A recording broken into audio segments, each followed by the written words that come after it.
Hello, fellow Mythrunians. Welcome to another weekly live stream. Tonight we're going to be drilling into some performance issues I found during the party last week. By the way,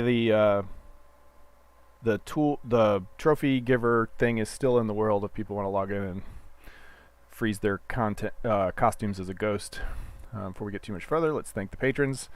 This list is shuffled around a little bit. We lost somebody and we gained somebody. So welcome, Melee. I don't know how to pronounce that, but welcome to the patrons down there at the bottom. And let's go ahead and get started. Well, I didn't even see if the camera was facing the right way. Looks to be. So welcome to the chat. Good evening, Max. Good evening. Alright, so I can't minimize that. I gotta scooch it out of the way. Got to pop up my dashboard, which, I don't know, makes me feel better, even though it's never accurate. So,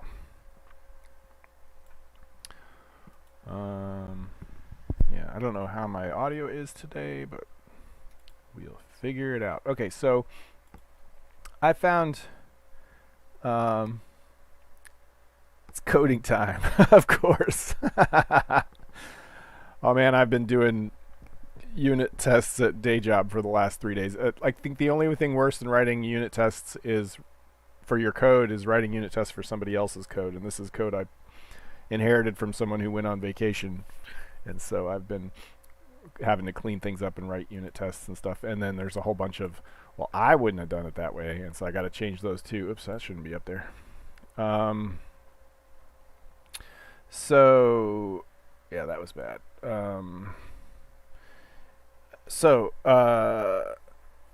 Yeah, I updated the anyway.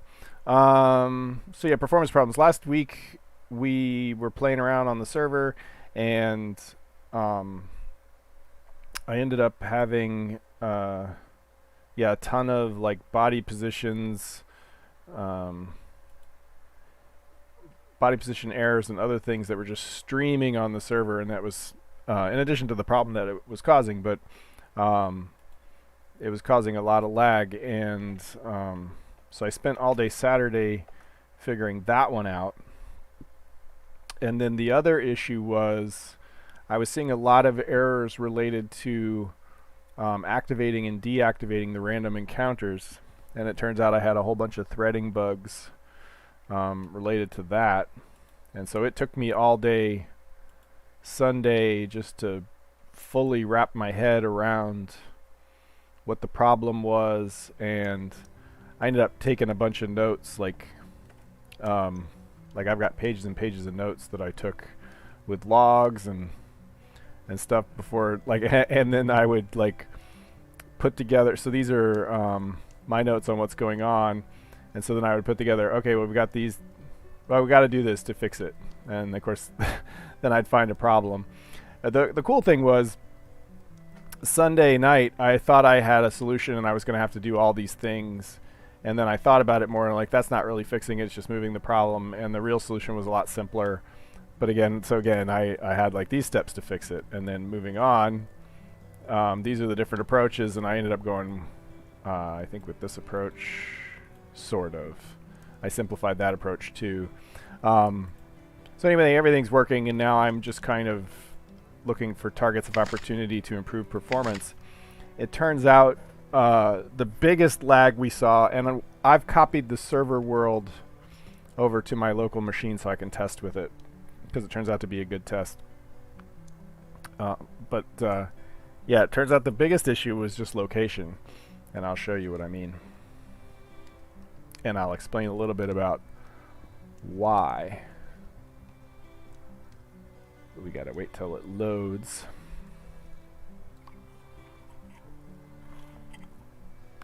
Okay. So this is the Halloween world, but not on the server.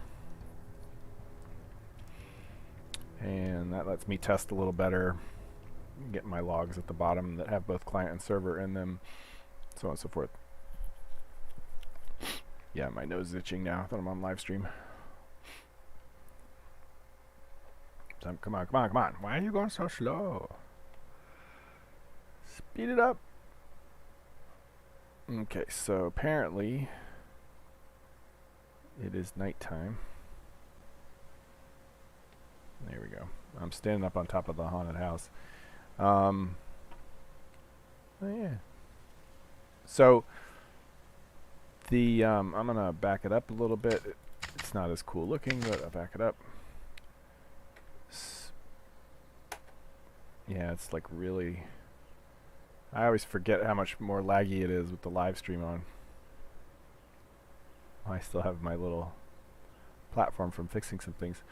You see our ghosts wandering around there. They got copied too. So the world is divided into 32 by 32 little grids, right?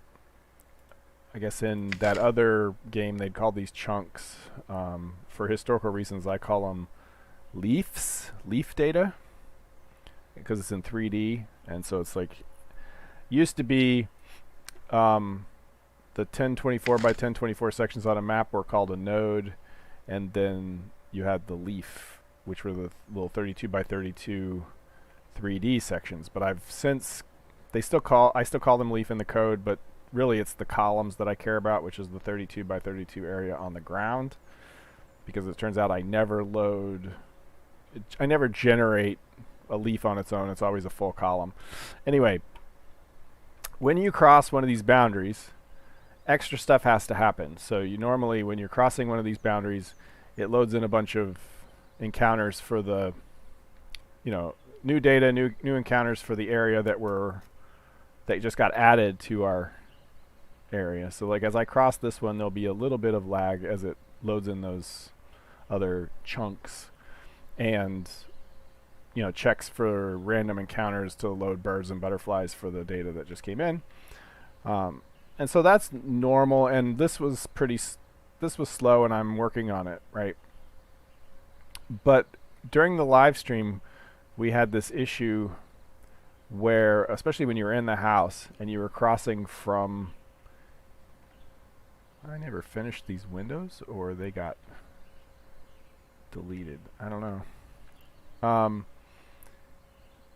So when you cross this one here, it was super slow. Like I'm pushing over and I'm just stuck right now. It's not moving. And now it's moving. And I thought, well, my initial thought was, well, gee, we've got all of these leaf blocks, and like more leaf blocks than you might normally have. And the bird encounters are based on how many leaf blocks there are in a given column of the world. Excuse me. My itchy ear. Okay. So I thought, well, maybe it's because, we're having to count all these leaf blocks, and that's slowing down. And we count them twice per encounter. It's a little nutty. And so I actually made a test. And this actually, I found coming back and forth, there was a lot of threading bugs related to crossing boundaries too quickly, crossing and crossing back, and so I even made this little command. It's just on my local box called DW, which moves me to the left in this view, to the left 1 meter, and then waits a couple frames and then moves me right back again. And so it'll slide me left, and then it'll and it slides me right back again. And it does it fast enough that it was consistently triggering the threading related issues that I was finding. And the cool thing about the game is everything was still working. It was just not working the way it was supposed to. So it's not crashing anything. There were no memory leaks per se. It's just sometimes encounters wouldn't trigger because we would try to activate them before they had been created and stuff like that. Wow. Oh, yeah. So I can't move, and I'm okay. But it turns out this particular line, one of the reasons it's so slow is because if you look on the map and zoom in, we are right on one of these tile boundaries. It's just a bad stroke of luck that I built, 2 meters or 3 meters of my haunted house on the other side of this line. And there is a performance issue when you cross these tile boundaries. So in addition to the normal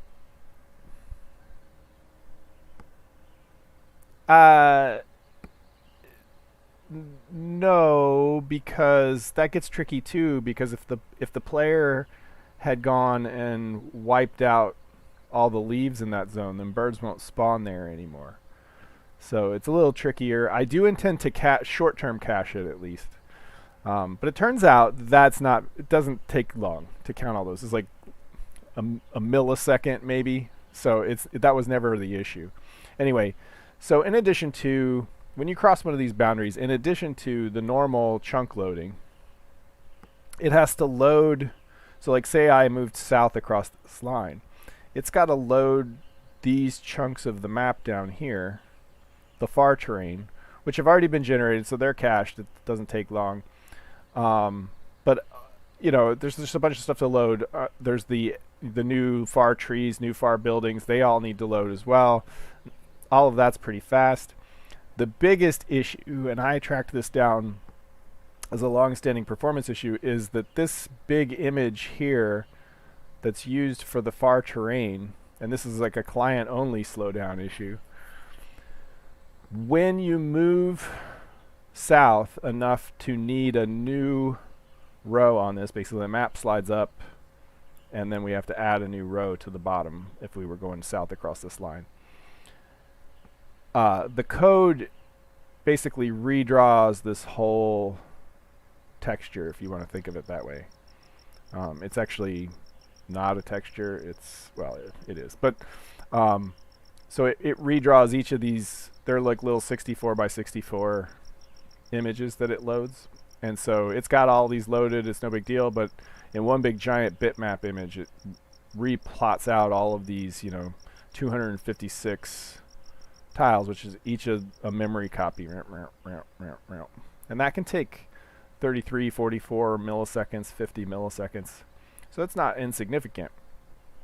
And really, it would be better if I wholesale copied all of the map we have, just up and then only filled in the bottom row. And that's a little trickier than it sounds, and I haven't done it. And so that's one of the reasons. That's the major reason you get client lag when you cross one of these boundaries. And we can kind of see what I mean by, like if I fly way up, and I'm going to cross this boundary, you can see, I have, like the far trees go out far enough that it's tough to fly high enough to see them. But you can see how a certain number of tiles out, it stops loading the far trees. And so if I move forward just a little bit, like now we see more far trees fill in. So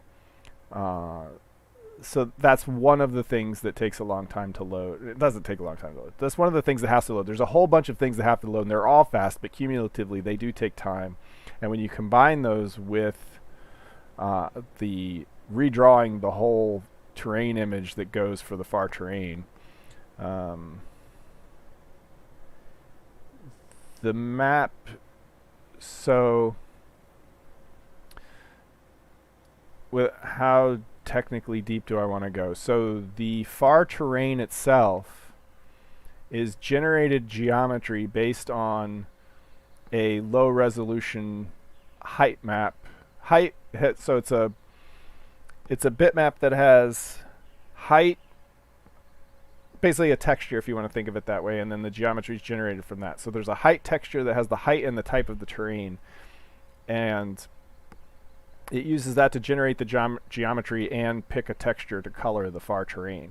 And so that texture conveniently can also be directly used to draw this map. So when we're looking at this map, it's just a filtered version of the same texture that's used to draw, the far mountains and geometry. So it's all the same bitmap, and right now, do you have texture coordinates? No, so it's not about texture coordinates. It's just there's one big texture, and then when you cross the I call it a tile. When you cross the 1024 by 1024 tile boundary, I have to, basically regenerate this whole texture, but 64 pixels south, if you want to think of it that way. And so it could be done better. Instead of doing 256 separate image copies, I could do one giant image copy and then 16, which would be a lot faster than what it's doing now. Just, it's a little more complicated than that because you can actually jump further than a tile if you do warping and stuff, so there's got to be some checks to see what part of the old map we can keep. And so anyway, I don't know if that's something I'll tackle tonight because I'm still dealing with the regular slowdown as you cross these boundaries. And let me see if I can pull the logs up and we can see how busy things get as I cross one of these. So you guys can't tell, but it slows down quite a bit. And I have these sort of watchdog things that talk about basically dumps where we spent all of our time. And so I think it's almost all on the client side at this point, which is at least good because that means, yeah, so see all of these state timing are things I've like hooked into JMonkey Engine, and so it lists all these app states and shows when trying to run basically all of the things that are frame logic. It gives you a little warning when they take longer to execute than some threshold that I've put in. And so yeah, so we're catching up the logs there. So if I was to go over here and I wish this was formatted better. I get used to reformatting this to find out where the hotspots are, but really it would be nicer if there was a tool to do it for me, like built in. I like to have it all on one line. But so this is telling me the update loop for that frame exceeded 50 milliseconds, and you're trying to keep it to 33 milliseconds to keep it under, not 33, 16, right? To keep it under 60 frames a second. And so this one took 143. So what's 143 divided by 60? So let me just verify that. So there's 1,000 milliseconds divided by 60. So we want to be 16 milliseconds. And but if we had 143.57 divided by that's basically 8 frames, 8.5 regular frames we took up to render that one frame, or to do the logic for that one frame. And so then it dumps the system info to tell me, where I spent all my time, and so I can go through and I can, sometimes I just read it, but for the purposes of this video I thought maybe I'll format it real quick. Sometimes I do. I find I got started in high school, or just out of high school, got started doing data entry, and I find that there's a certain part of my brain that kind of relaxes when I'm doing these repetitive keystroke type things. I recommend it if you haven't never done it, to get into this mindset. I had like at the time I had like they call it the 10 key score, which is the the little number pad over here, and blind 10 key, which means I could read down items on a list and blindly type them in with my fingers. There's a very sort of zen brain state that happens. Okay, so see here we've got, oh wow, that unexpected. So I'm just going to finish this out in case there's another one, but 141 milliseconds seems like a long. This is why I use Profile, because sometimes you get surprised. You think that the problem is one place and it's actually another. So anyway, like my brain goes into the Zen state where I can do these things and I'm actually thinking about the problem, but it's like tapping more into subconscious. Anyway, I find I get a lot of inspiration while I'm doing those repetitive tasks and thinking about the problem. So 140 milliseconds of this whole frame was in the sound view state. So either so there's all these different view states, and each of them is responsible for positioning things spatially in the world. And this one in particular is responsible for objects that have sounds. It's responsible for placing them in the world for you. So that could have happened not only when we cross the frame boundary, although when we do cross a frame boundary, it does recalculate what kind of sounds should be playing. But that kind of happens all the time. And in fact, we keep seeing this same message come up. Like here's another one just randomly. And let's see. I'm trying to look for the sound view state in there. It's near the bottom, right?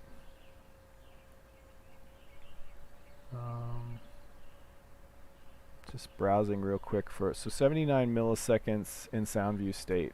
And that is, yeah, it's 84 millisecond frame, and 79 of that was spent in the sound view state. So sound view state's a pig, and that is something I will have to look at. I believe I can turn it off completely by doing this. Like, I think that just disables the sound view state. So let us see. Look at all the little birdies flying around. That's cool. So let me cross one of these frame boundaries again. Let me get that bird fly away. Okay, so we got a bunch of spew. Let's see where we spend some time. And it could just be general lag, though I did feel that I feel a lot of little short lags. This is concerning too. So we get these check frames from the network system. So there's an open source package I wrote called Mythruna, which does the object syncing. And you get these things like this child has no active parent. And I would have to do a little debugging to see if that happens when I cross a frame boundary, or maybe one of the NPCs. Yeah, because that can't be me. I have a really low entity ID. My avatar has a really low entity ID, so this has to be one of the NPCs. But it's a parent-child relationship, so it's probably an NPC carrying an axe, maybe. But there's some down in the networking stuff. So is it loading from a hard drive or something? So sound view state, most of those sounds are going to be cached, and it'll be streaming them from the hard drive, but that should all be happening on a background thread. So it has to be just the, when the world shifts and it's got to reload a bunch of new data, each of these view states has to do that. And so I think it's a combination of that and, yeah, there could be potentially some loading sound issues. But this is one of the things this checking frame thing. Basically, we're confusing the networking system because somehow we've got a child that has no active parent. So some attachment doesn't have an active parent, and so we think we need to warp it. Meaning it used to have a parent and now it doesn't, and so now we need to put it in the world somewhere. And so it tries to find that in all of the network state frames, and sometimes this is where it's supposed to do and it succeeds, but I don't think I output that. So removing old unwatched, so that's not the same one. So it's possible. Okay, so what was that entity ID again? No, so need to handle 92106. So is this one of the objects that's being removed? We can cut 92106. Nope, I don't see it there. At any rate, so there's something that happens with the NPCs, and so I need to look into that at some point, because either it's normal and I shouldn't be dumping this log output, because log output's not free. or it's something to be concerned about and I need to change the logic in the open source networking library. But anyway, so even though my frame stuff lagged, it apparently never exceeded the threshold. So, which is okay. What that means is, even though I crossed a frame boundary and it felt slow, it was still rendering frames. You can see I'm still jerkily moving forward, which means none of those single frames exceeded 50 milliseconds. And 50 milliseconds is a long time. That's more than 3 normal 60 frame a second frames. But at least it stays interactive, right? It just doesn't feel good. But there's some stuff that could be done on a background thread, and we might look into that here in a second. I think for the sake of tonight, we spent 30 minutes just talking about what we're going to do. So I'm going to look into sound view state later. And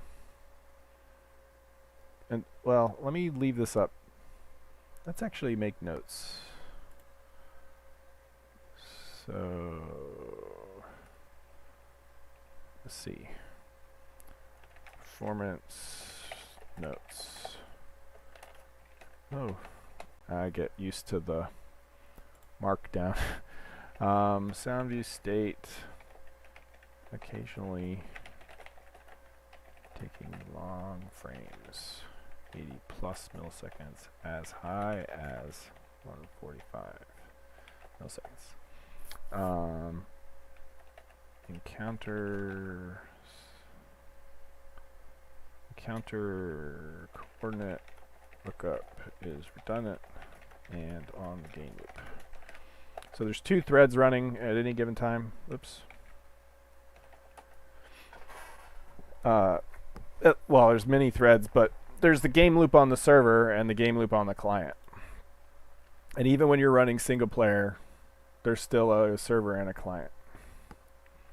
And in this case, on the game loop on the server, which means it lags everybody, not just the player. When it lags, so that's the thing I was saying.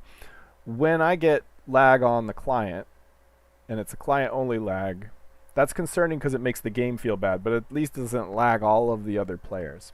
Any lag on the server in the server's game loop, when you're running a real server, lags everybody. So that's significant. And we don't want that to happen. When you cross a frame boundary, it shouldn't make everybody lag, because that just leads to a really bad experience. Okay, so we're random encounters. So I refactored this a little bit because, well, it was wrong. We real quickly hacked in the birds that one night, and I did it wrong. So what happens is, what it used to happen is when the agent activation system activated a new zone, we'd get called on a background thread. And on that background thread, we would do some things and create some encounters. And those encounters would show up in the encounter system, and it would try to activate them. But sometimes they would already be being deleted because we passed out of that frame again. And there was no cohesion of state. Everything was passing in the night, and so on, tons of race conditions. So now these activation listeners are notified on the game loop thread, and so we can then control our state. And I added this on background capability so that this part I know is running in the background. But because all of these guys are notified on the game loop thread, that means any of them have an accurate view of the active states at any given time, which is so when I run on the background, that allows me to do some things, and then I can put this back on the game loop thread, and I know when I call this, like, is this zone still active? Meaning the player may have entered the zone, all this starts running, this goes on the background, and by the time it finishes looking up all the, counting the flowers for the butterflies, and we go to run that back on the game loop thread, the player might have left that zone again and it's no longer active. And so I can check that because everybody has sort of cohesive state at this point. Spool is also another interesting one. Rather than just add a whole bunch of stuff that's going to run at the beginning and next frame. Each of these will only run one spooled thing per frame, so it helps spread the logic out.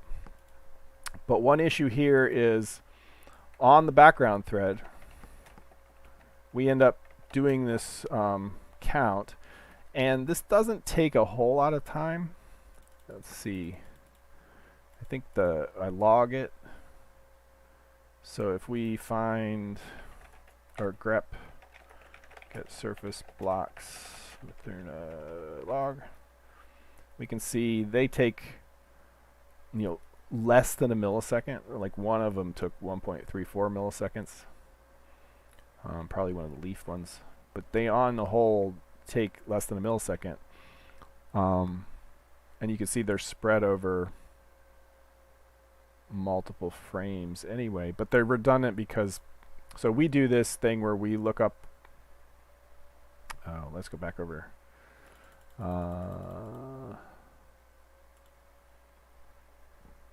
So it turned out not to be a performance issue, but it is still redundant, and potentially some of these could take longer to run as they get more complicated, right? We do this on the background thread. We get all the blocks just to catch their size, and then we do some stuff. But then in the actual encounter, when it gets activated, we do it again. We need to look up all those surface blocks, in this case for the leaf blocks. So we do it again, but this time it's on the game loop thread. And so what I want to do is I want to refactor this so that I can reuse the stuff I already got. But I have to be aware of the threading issues. Actually, we're already back on the game loop thread here, and I still have this. So I could pre-initialize. So normally what happens is when this entity gets created, some system will just say, oh, okay, there's this encounter trigger, and it's in an active zone. It's actually the mob activation system, or mob encounter system says, oh, I see this new encounter trigger. Okay, well, I'll need to activate that, and it'll run its activate encounter script. And so so we create this, and then this loop or next loop or something. Actually, I think it is this loop. This iteration of the game loop will call its activate encounter, and then it runs all this stuff. But and the way the encounter system is set up is not really, it was not really for random encounters. It was meant to manage, like if you had a forest that was huge, that would be one encounter that would manage a particular type of. So you want to make sure that the forest always has 6 wolves in it or something, or based on the forest size and other metadata about that forest, like how healthy it is and so on. That there's supposed to be this much population of wolves or this many wolf packs or whatever, and so the encounter would manage that, and it only needs to do anything if any part of that. See, I don't have a map up, but if any part of that map, of that encounter was active, meaning a player, might just see the edge of that woods, the game needs to calculate how many wolves should be there and whether wolves would be in that, where were the wolves? So this just manages that, so that when the player encounters the forest again, it can look and go, okay, well, the player hasn't been here in a year, but this is the way the forest is, and so now there should be this many wolves. And so that's what activate encounters for. It's meant to run on the game loop. But and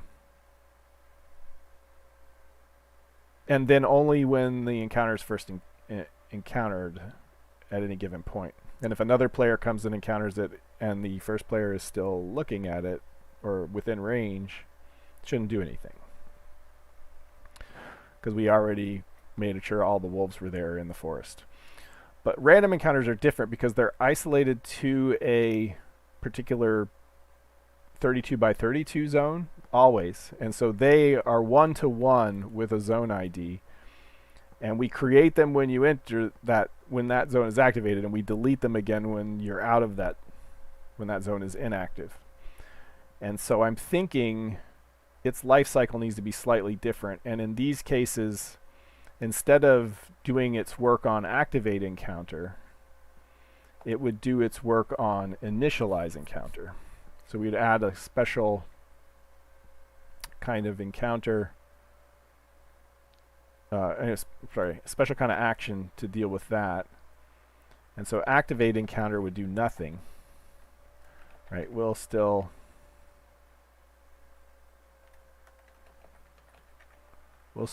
do the checks, right? But we'll add another action called initialize encounter, and because we will call this directly when we create the encounter, we can pass the block data. So we can pass the flowers, and we won't need to do some of this.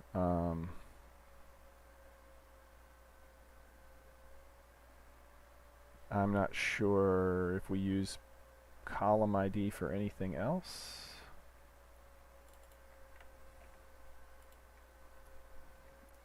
So we use it there and there. And no, we don't. So in theory, I can get rid of all of this stuff because we're just passing flowers in. And yeah, so we'll do the butterflies first, and then we'll decide if it works well. And then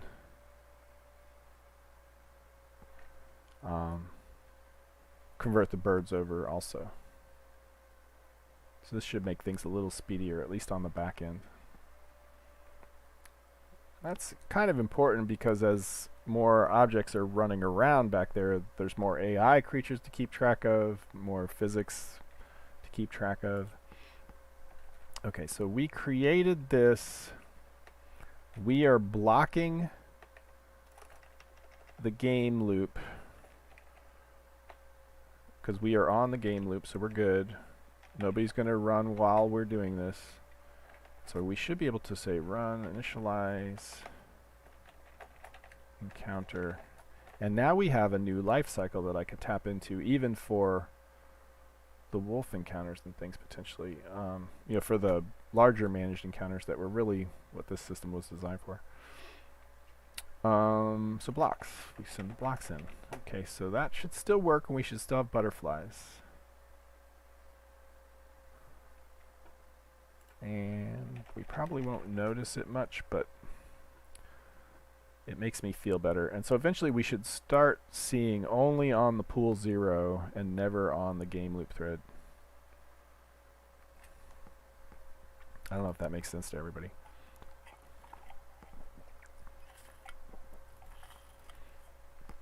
Now that I know sound view state, that's why it's quiet now, right? Now that I know sound view state's involved in why it's so slow, I really want to drill into that.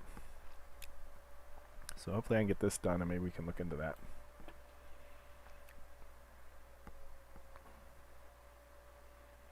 Because that's crazy.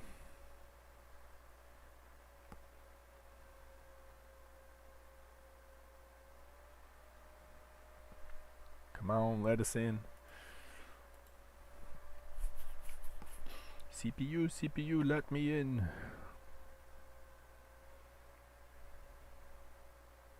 Nah. I'm seeing lots of stack traces go by and I can't go down and look at them. There we go. Oh, maybe I'm not seeing yes, I am. Error updating systems. Action not found for initialize encounter. Butterfly encounter.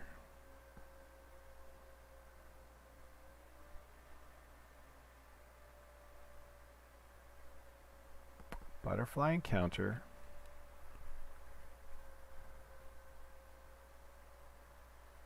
And it's telling me it does have an initialize encounter. Did I not spell it right? Oh, so that is one of the squishier parts of a text-based system. Let me just make sure that I used the same name for both. because that's classic me. Yeah, there's a typo in there, right? Initialize. So that's why. The other thing was doink. Okay. So the other thing was I wanted to go and turn on the grid in my client config. So let's exit out. Grid. Where's the... Yeah, there it is. Show grid true. Okay. Let us try again.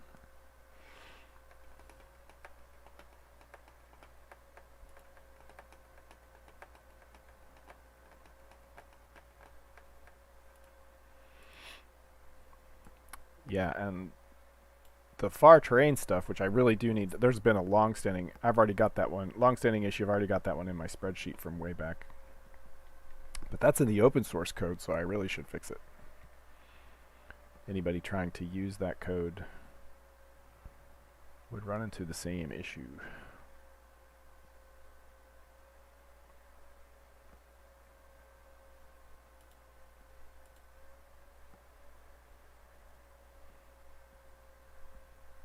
It'd also be nice to be able to queue up each of those tiles to render on a separate frame rather than all at once. Oh, you know, I did that and it was garbage because it didn't copy the whole thing. I think I have notes in the code somewhere that because it was filling it in as it went, you know, like you just saw it fill in. Like there were times when the terrain just looked like garbage because that stuff hadn't been filled in yet. So if I could copy the existing stuff just shifted, then I could spool each of those. Yeah, I mean, it would basically be free. I could spool each of those on subsequent frames. Okay, so we're in. Do we have butterflies anywhere? They would be over here. Okay, I still got a little bit of... Which looked cool.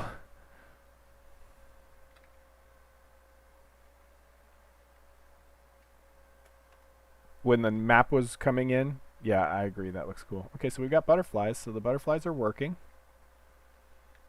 So let's do the same. There's a bunch of pretty butterflies.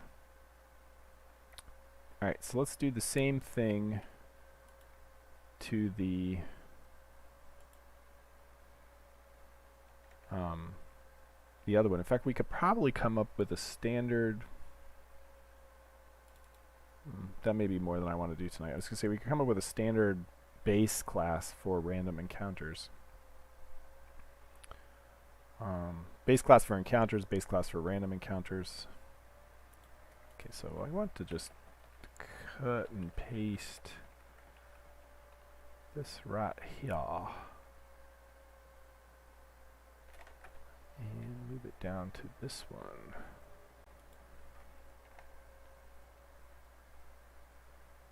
Oh, I suppose I could have just... Yeah, alright, whatever. Alright, so then we want to do the same thing down here.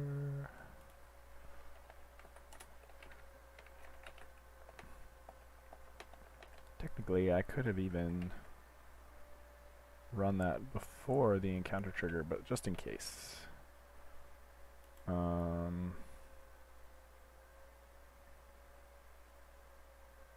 Yeah, this was to... Yep, standard mobs. So this was to make sure that whenever we created one, it showed up in the filter. Yeah, so that seems to be working. I can take this debug out.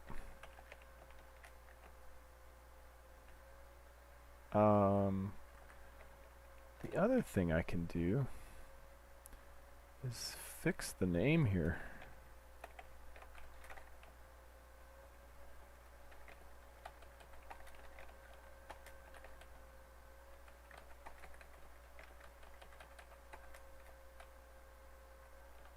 These are birds, not butterflies. Did I get them all?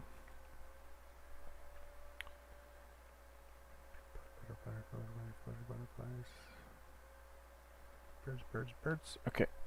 And we initialize it with the blocks. We're good to go.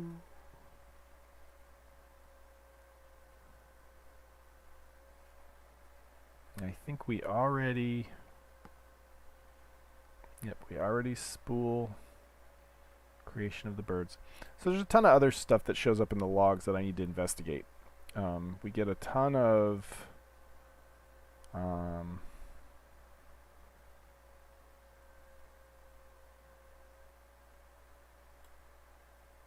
this stuff from the rig setup. I want to fix the rig setup too because it's using a Groovy script to set the skins, and it would be better. It's such a common thing to do the skin as an atlas that I should just make a class for it because it'll be faster. But there's a bunch of I see like a bunch of set skin, like set variation stuff that's missing the skin, which means somebody's trying. Yeah, like I see there's a warning about not having a skin variation, and so that means somebody's trying to set a skin on objects that don't have rigs that don't have that configured. Okay, let's just check to see if this works real quick. Yeah, see, like this could be the common for all random encounters. All right. Oops. There was something else I said I was going to look into. I'm trying to keep notes. What was the other one?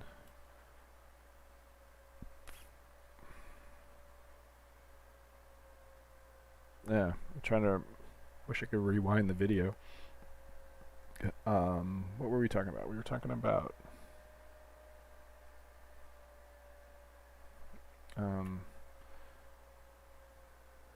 oh, yeah. So, convert skin variation script to a real class.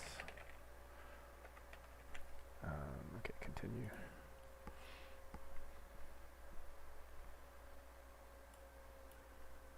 And let's go and get that world started, and I'm going to come back over here and say investigate weird set variation warn logs. Every time you do something and warn about it that you weren't supposed to be doing, it's taking time, right? It's taking CPU time.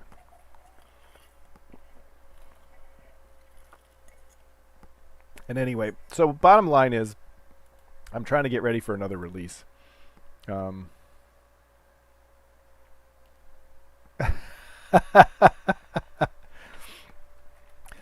So when Mythruna has head bob, I've not implemented it yet. Old Mythruna had head bob, and you could toggle it on and off. But when Mythruna has head bob, it's going to be based on the animation of the character. So as we see, she's got her head bobbing up and down because she's running, and I know where her eye is, and so our head bob will be sort of a smooth version of whatever the animation is doing, because eventually our camera is going to be locked to her eye view so that when we look down and she leans forward, we're actually looking over her toes instead of through her body and stuff like that. Same with looking up, like we'll lean back a little as we look up. But that means as we're running, by default we'll like bob with her, and so I'll add some smoothing to turn off head bob. Oh, look, we get the moon coming up between the trees. I should turn the lighting back up. Okay, so let's make sure, do we get birds? We got a bird flying over there. Do we have butterflies? Yep, we got butterflies. Birds and butterflies were working. And, yep, so I think all of our slowdown issues now are on the client. Yeah, it's like we're really lagging like far after we get over the frame. And even then, I don't think it's ever exceeding... I don't think any single frame is ever exceeding my... Oh, there we go. One of them did. And let me go back and capture it. so that I can look at it without having to hold the mouse on the... That's one thing I miss about Linux when I'm on Windows. Linux, when you scroll up, it stops auto scrolling. Sometimes that's good, sometimes that's bad, but okay, so we've got one that's okay, we got a big one right there already. I can see it. Sound view state, and we're not even running sound view state. So see, we're not even loading and playing sounds, and it is already the long pole in the tent.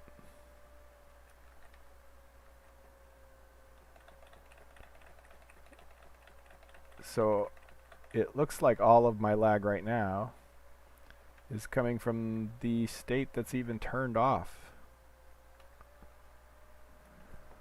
We're definitely going to have to investigate sound view state, because I would have thought that disabling it, muting it, would have killed it. Like, anyway, that's interesting.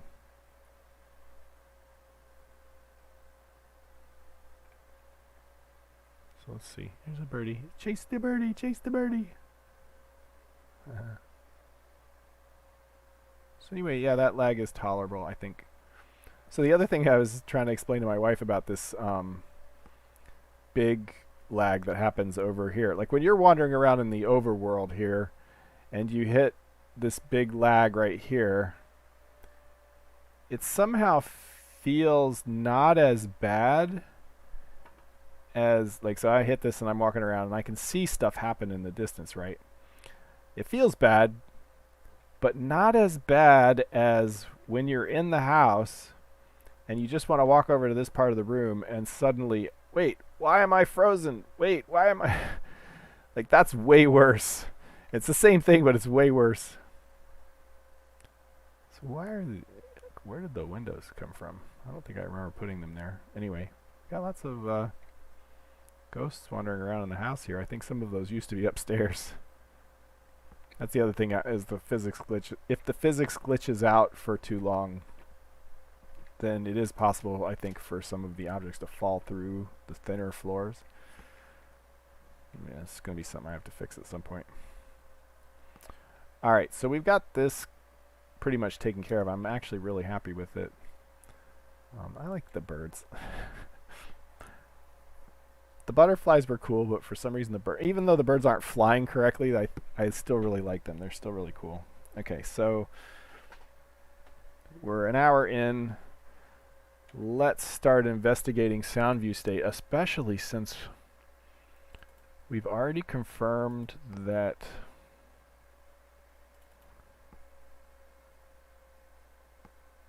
it's not even running. Okay, so this is going to be in view, sound view state. So we must be still running. And so when our update happens,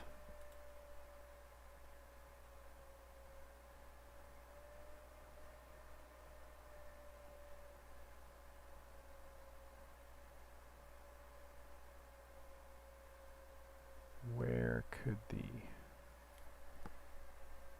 time be going?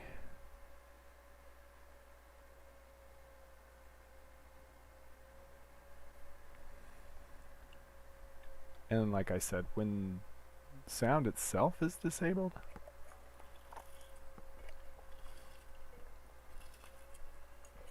this should just plain be off.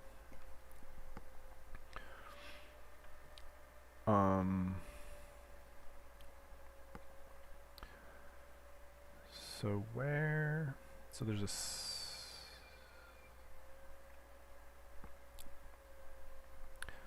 let me grab. Normally I roll my own, but today I'm going to use, I noticed Google has a stopwatch. I saw one of my coworkers use it in Guava. So I'm going to use that.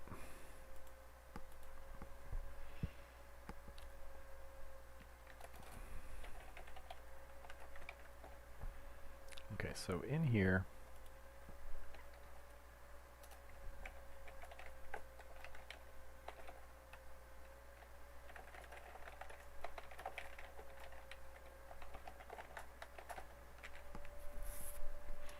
I suppose it doesn't matter the way I'm going to be using this.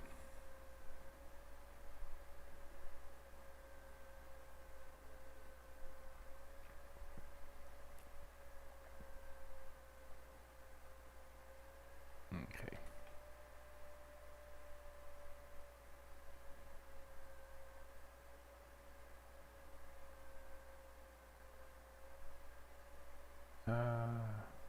Oh, create started. Yeah, that's what we want.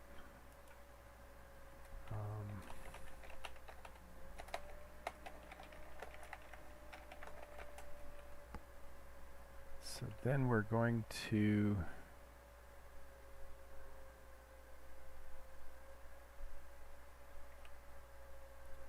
I feel like this is not this is going to be more trouble than it's worth, so let's just do my normal, because what I want to have is separate times.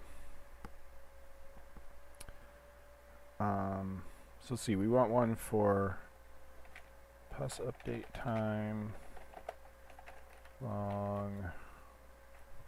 Actually, I can leave these unset. It'll make sure I've got them set.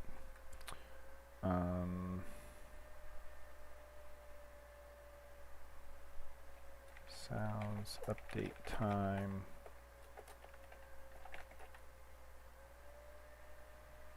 Volume update time. Priorities update time. So then we do something like this.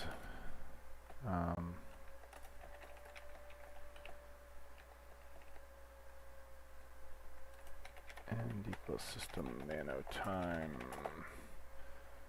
Boss update time equals end minus start. Start equals end. So we can put these around.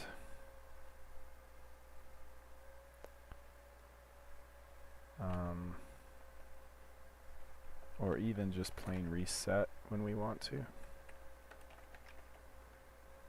So this would be sounds update time. And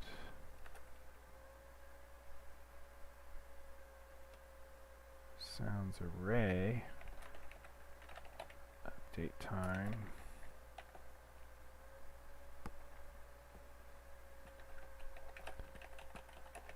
It's funny because when you really get into micro timing, nano time is not free. It does take time to run, and so sometimes you have to aggregate and divide kind of thing. Okay, so I lost volume update time.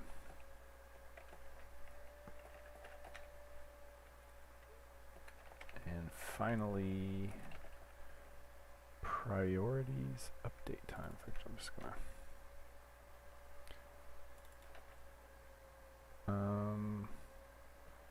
actually, so long again equals start. I just want to be able to take the whole threshold, and so if begin or if end minus begin is greater than, let's say if it's greater than a frame, so I have to know that's right, so 16 milliseconds. 1, 2, 3, 1, 2, 3, yeah. Then we'll dump our times. Log info sound view. I don't have to put that timing. String format percent 0.02f, right?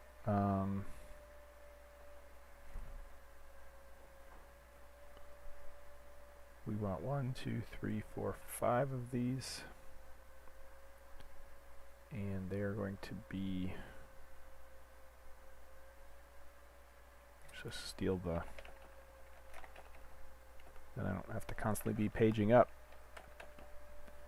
Pause. Sounds, oops. %.02f. Array. 0.2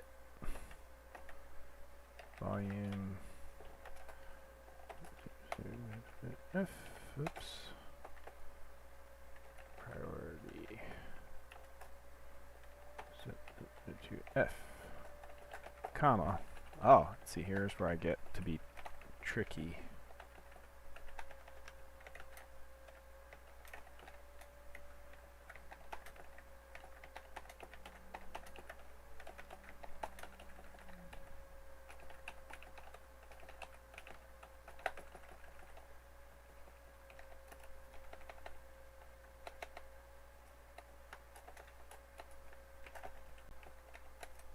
Alright. Let's see what we see. Oh, did I do an extra one? No. Oh, extra comma. Let's just keep my parentheses straight.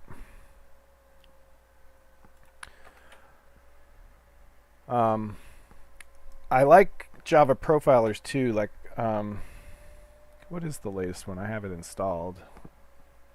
JVisualVM, I think.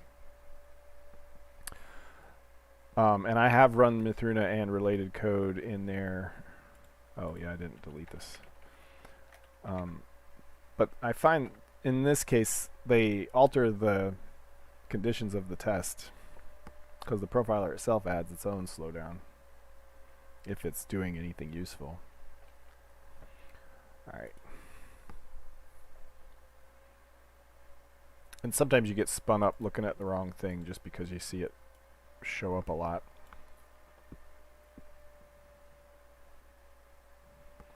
Like if you were to if you profile any JMonkey Engine application, you're like, man, why are all these float arrays getting created all the time? So many float arrays. That has to do with all the buffers and things. It's part of the OpenGL interface. Yeah, float and byte arrays. So many.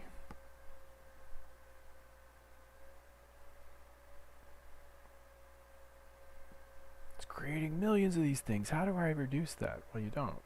But it's not a problem either. Whew. Oh boy. Yeah, checked exceptions indeed suck.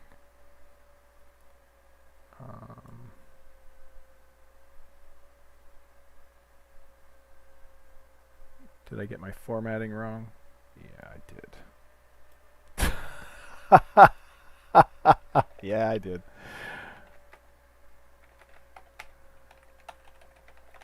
Oops.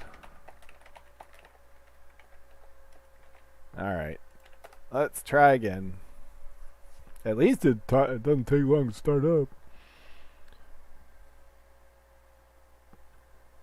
So, does anybody have any ideas for things, Mythruna related things we might do over the holidays? Because I'm taking that 2 weeks off. The week off around Christmas and the week off around New Year's. So I have like 2 weeks in a row off. A staycation. And I plan to do some serious Mythruna stuff, but I don't know if we can think of anything. The Halloween party just fits so well with the costumes and stuff. I can't really think of anything to do for, you know, a Christmas themed thing, but maybe somebody thinks of an idea. I will probably be streaming maybe more often than normal. I don't know.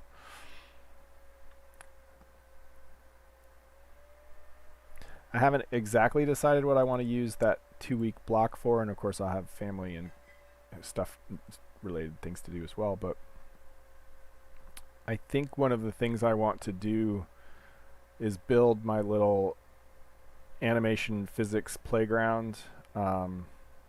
There's the rigger tool where I can rig characters, and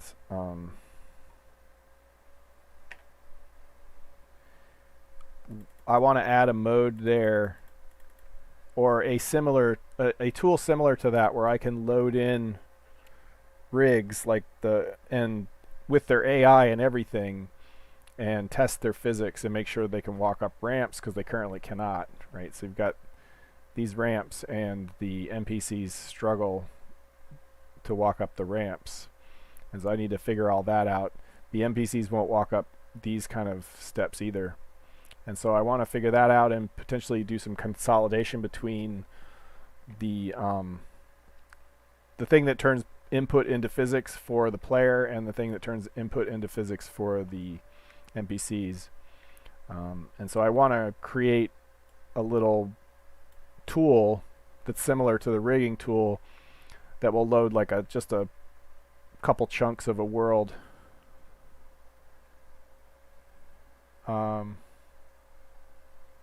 Yeah, I mean, if you make it and put it in the world, then I can copy the blueprint. So when you're in the world, if you see an object you like, if you have your object tool open, you can right-click on it and copy the blueprint. So we could do that, where we could exchange gifts, like make cool furniture, and we could all like grab a copy. One of the players, Oak, I think he's Ron on here. That's one of his favorite things to do, I think, is to go around and find objects people have created and collect them. I think in the original Mythruna, he might have been the one that had the museum of objects that he had found all over the world.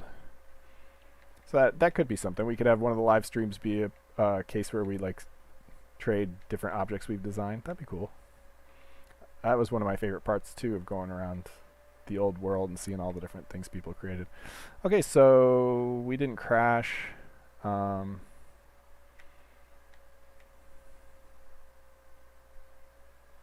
Let's see if we get any logging of the bad frame variety.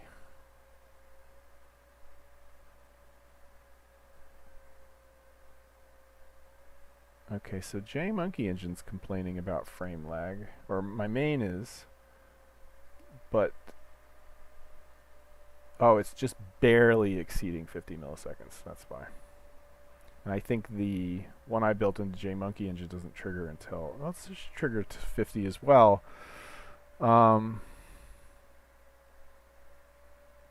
That's interesting, actually. I have two different frame timings. The one that I built into JMonkey Engine apparently is not triggering, even though the total frame time is greater than 50. It must, so that this one that we're seeing must include render time and everything, and the other one might just be app state execution time. But I'm not seeing. Okay, so here's one for the whole frame. Who's the long guy in the tent? I can't see. It's not sound view state though, I guess.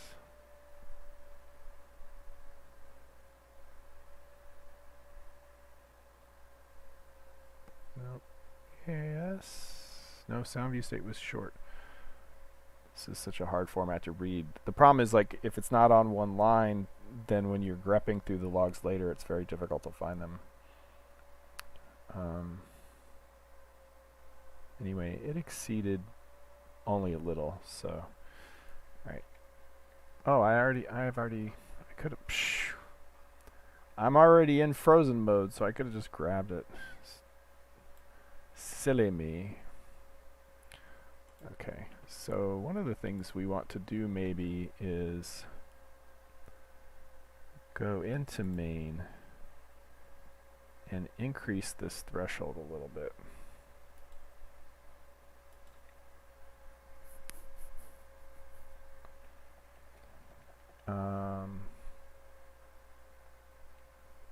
Drop more than 3 frames and we'll warn about it.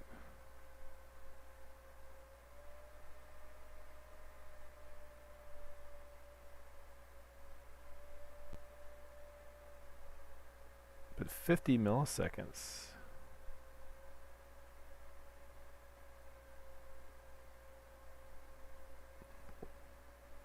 That doesn't really make sense. So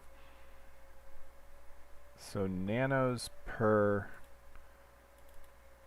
1, 1, 2, 3, 1, 2, 3, 1, 2, 3. So that's nanos per second. Divided by 60 times 3. Oh yeah, nice. So it is 50 milliseconds. It's just weird we're not, let me paste this before I lose it. So who's the long pole in the tent this time?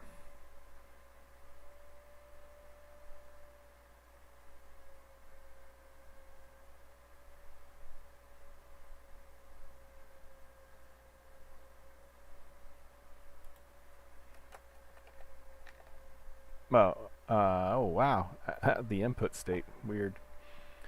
Sometimes that can happen if it's looking for where what we're intersecting with. So it's interesting. I might increase this to 4 for future runs, so that we're more likely to get the one that dumps the states triggered.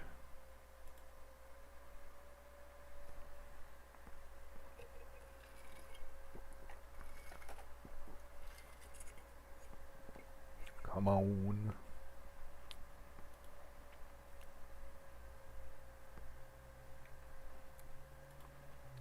I'm going to go and re-enable the sound, just in case. And I know why the sound view state keeps running even when the sound is muted, is because it has to keep track of all the sounds so that when you unmute them, it knows exactly where to start playing without having to suddenly load all of the sounds.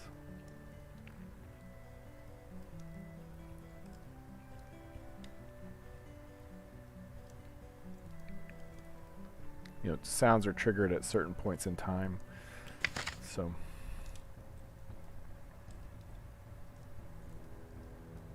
it's trying to keep track of all that.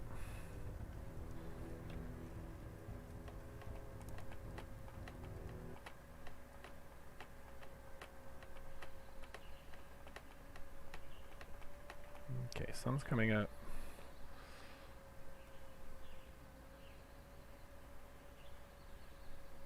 The world seems so much more alive with birds and butterflies in it.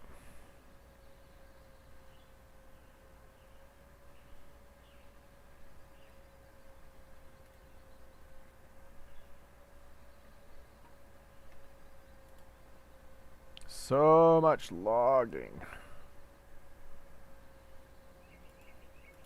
And we're still getting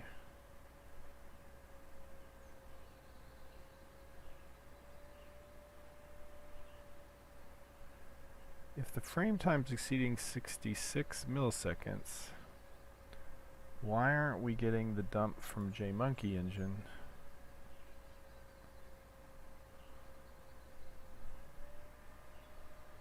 About all the states.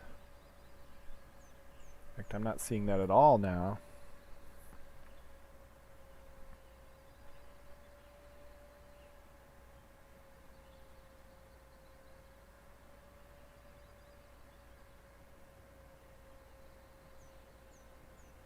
I mean, there's one, but it's a small frame.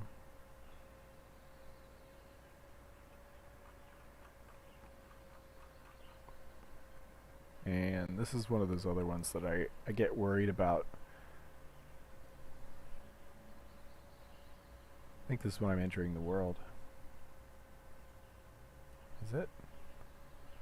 Why are we creating collision data for backpacks and things in the backpacks?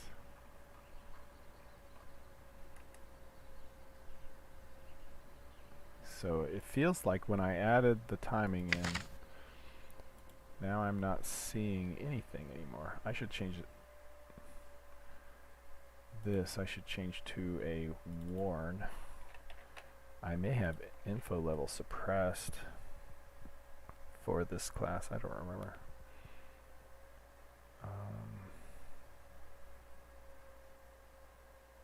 End minus begin, just in case.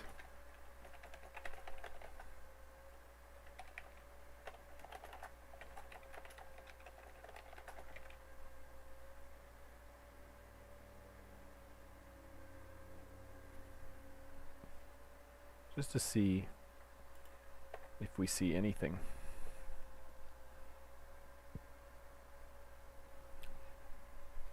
It'd be nice if we could figure this out and get a win.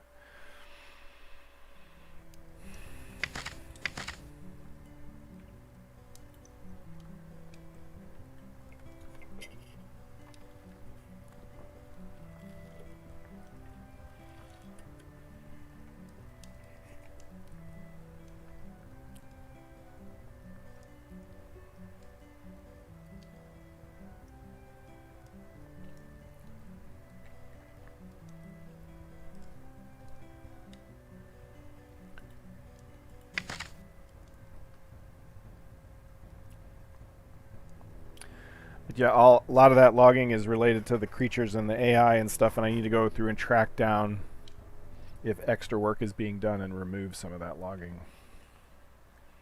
I have a feeling that there's some inefficiencies in there. Okay, are we seeing timing test from the sound view state?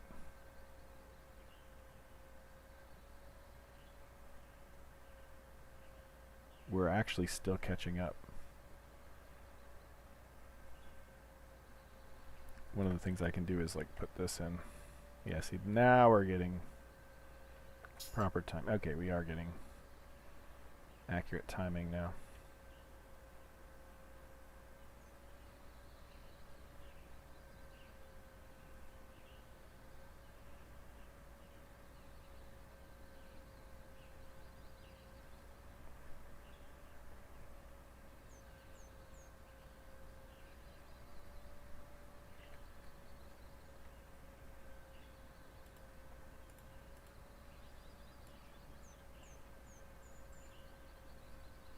Here we go. But it must not have been from sound view state. Or my trigger's not working.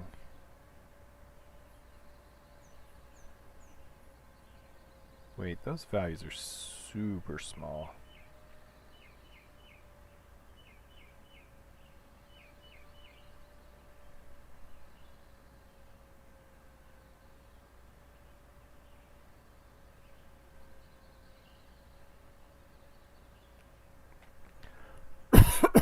Excuse me.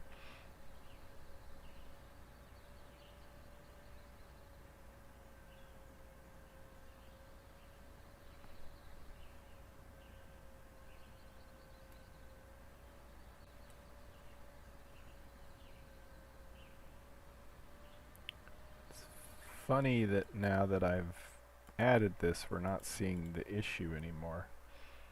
But isn't that always the way?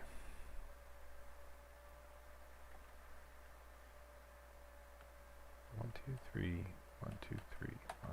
So that's a millisecond. If we're greater than 16 milliseconds, we should be logging. And if we grep for test, we should get a lot of things, but grep for sound view state.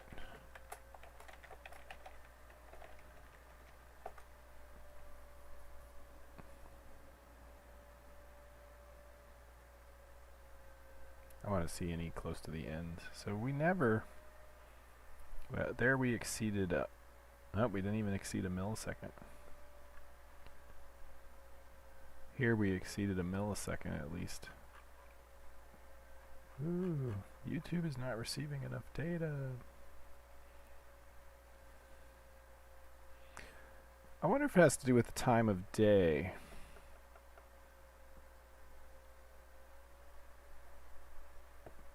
the amount of sound, the kinds of sounds that play are different depending on the time of day. You'd think I've seen this enough time. There it is. Sound view state as teeny tiny. And yeah.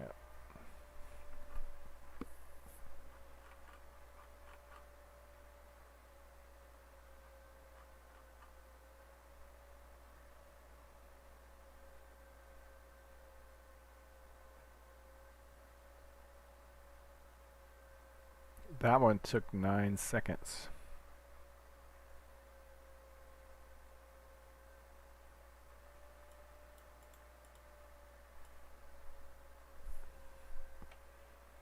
Somebody in here took a really long time. Who was it? It was Client Mod Manager. This must be near the beginning, maybe?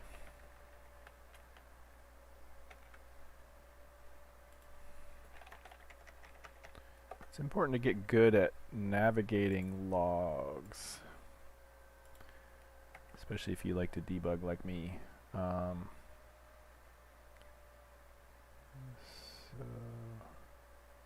is this the one? Where'd it go? Yep. Yes, that took 9 seconds. And can we go back? We can. What was happening during that time? Oh, it's a different...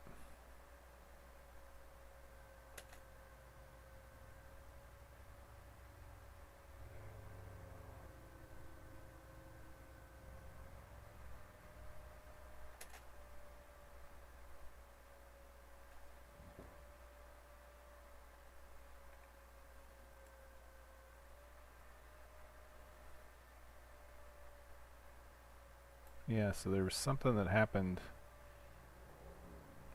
between these two.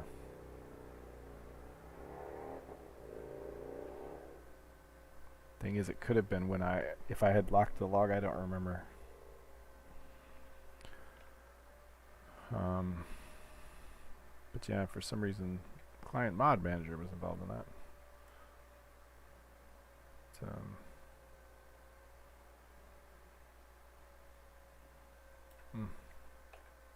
How close to the beginning were we?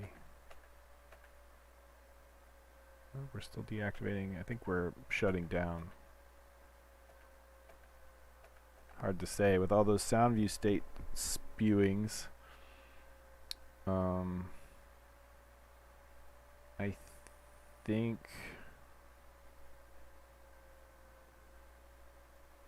let's gosh, why is it not doing it? I bet it's the time of day in the game. Different times of day play different sounds, and so this could be a specific sound that's a problem, or a specific type of sound encounter.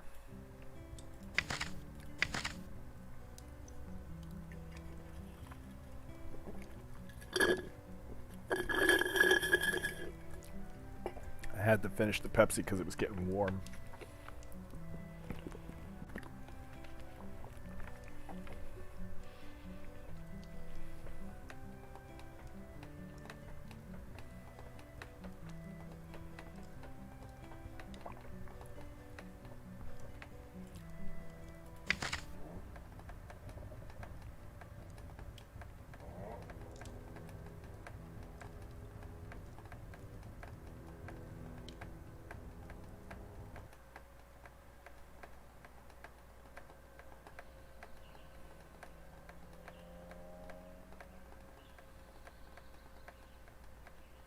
Oh, I needed to take that test out anyway.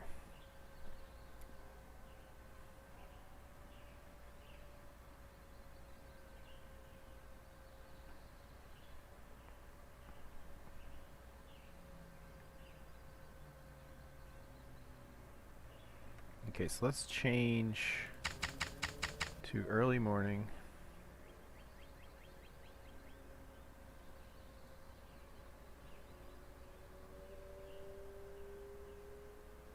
Yeah, that's what I'm wondering. Something particular to a sound file.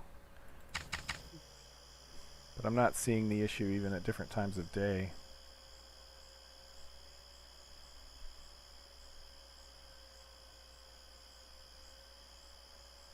This is the frustrating thing about profiling. So you add the measurements in. Oh, we just got a bunch of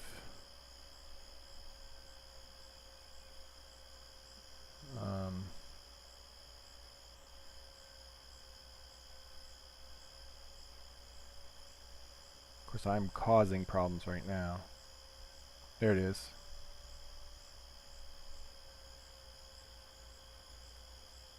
We got one.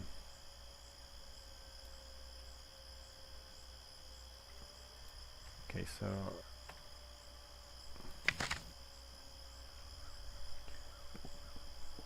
no, I'm gonna remove that test log. It was just to see if anything was even working, and now I have an actual case of it working.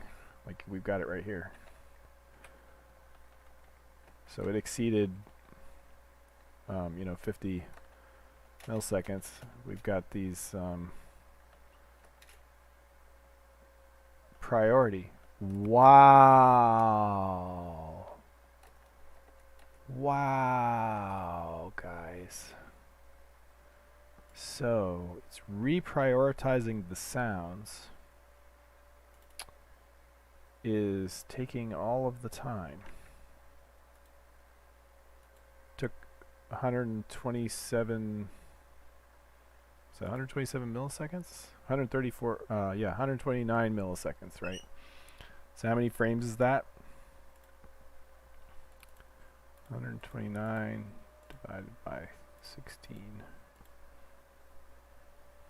Yeah, so 8 frames worth of time to reset the priorities, which is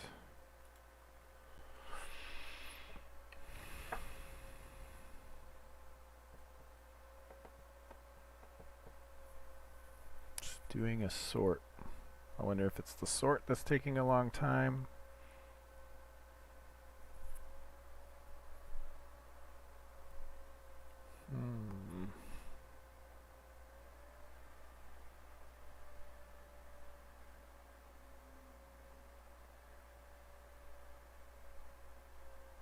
How many sounds is it sorting?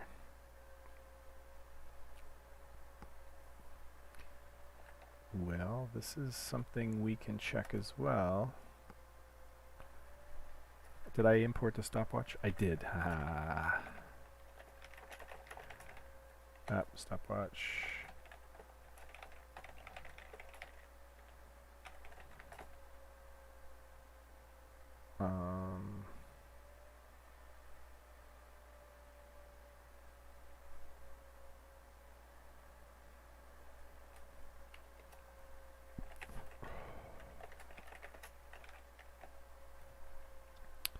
Is it called elapsed? Yeah. Thing is, I need time unit. I hate time unit.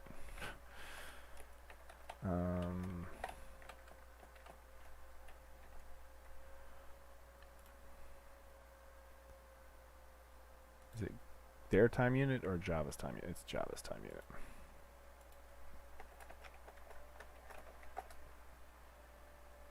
This is the case where having an IDE is helpful.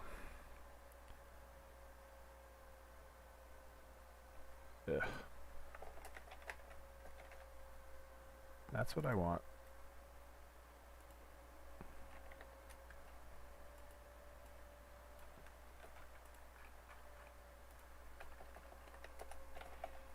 But more importantly, I want to know the value that I pass there. Time unit, what do I want? I want millis. I want the millis. And then timer reset. Because it stops it when I grab the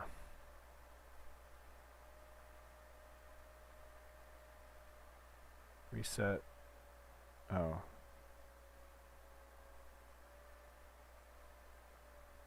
Oh, so I can do reset start.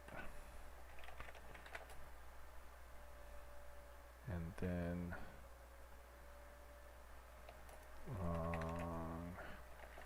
apply time. Close timer elapsed.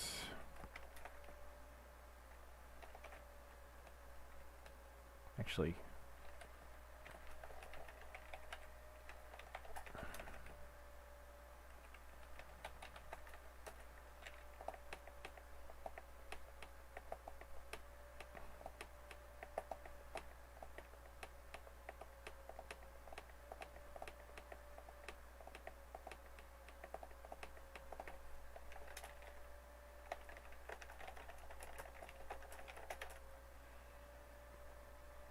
let's do if it's greater than 1 frame.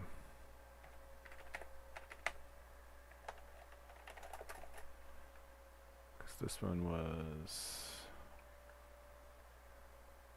Oh, I did that one greater than 1 frame as well. Okay, so anyway, whatever.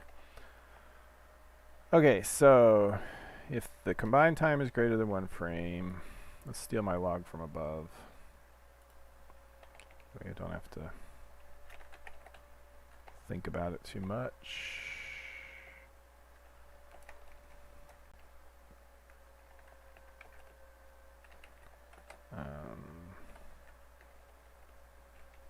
Sort, apply. So we want sort time, apply time, oops, count, %d. Should be priority sounds.size.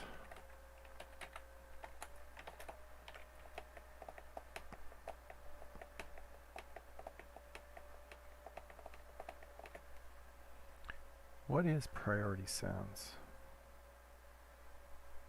Okay. And then what do we do with it?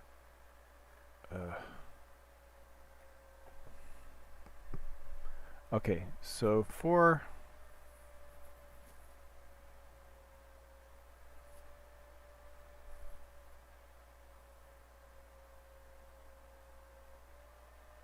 we sort them, and then for each sound, I see. We're trying to find the closest sounds and set only the X closest ones, max audible closest ones. And the reason we do this is because we can only play so many sounds at a time. And so for these kind of sounds, we limit them to a maximum number. And why do I...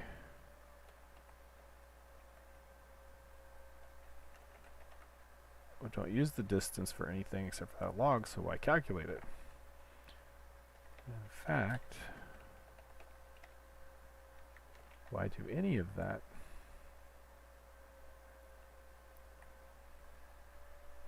If the logging is not a, okay, so sort, apply, count. Apply should essentially be free, so I'm going to guess it's the sort. It's really the count that I'm curious about. Why does sorting take so long? And these are all sound views, correct? Yes. And so get priority, a position. Yeah, we're not even doing a regular distance check, so there must just be a lot of them.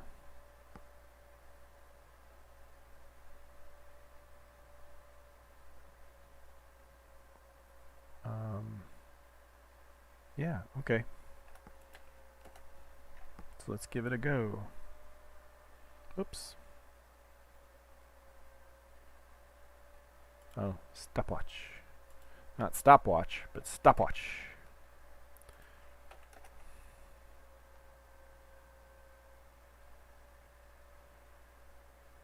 apparently one word.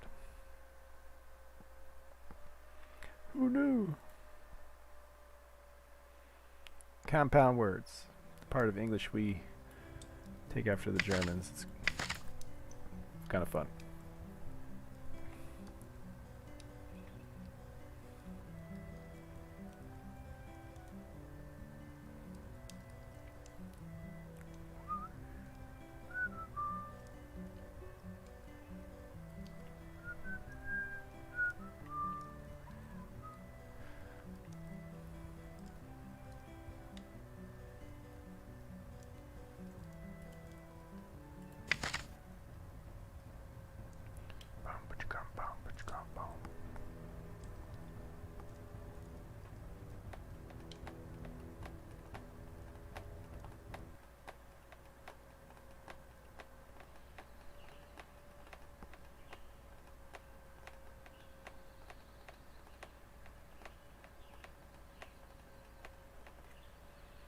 So what I'll do, so we will say tail dash f Mythruna client log grep sound view state. And then we will know. I think before we were able to trigger it by going. There we go. Does seem to be time of day related.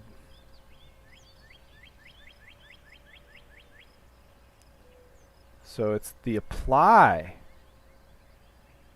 And there was only one of them. Wow. See?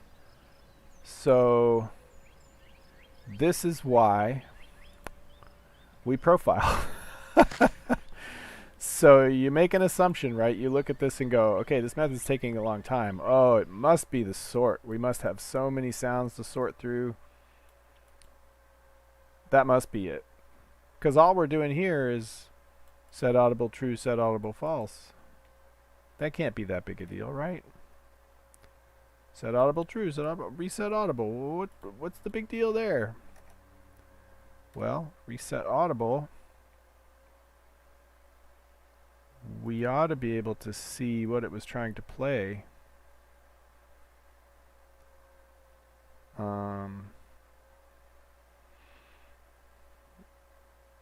Yeah, so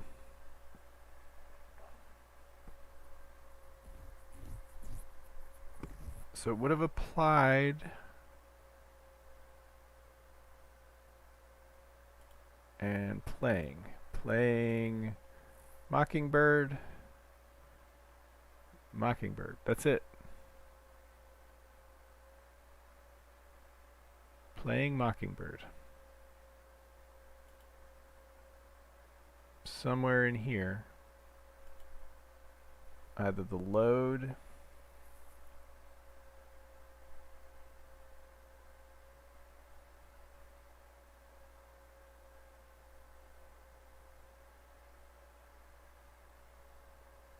or the play.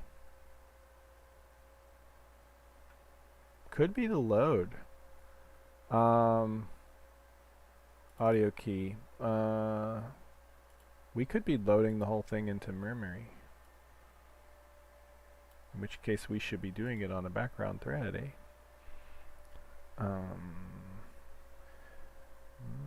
We might be able to do some significant stuff here. Okay, so audio key, stream, false, stream cache, true. Yep, so mark it as not streamed so that JMA will fully load the buffer and we can seek into it. It's non-trivial, seems doable. So yeah, we load the whole thing in.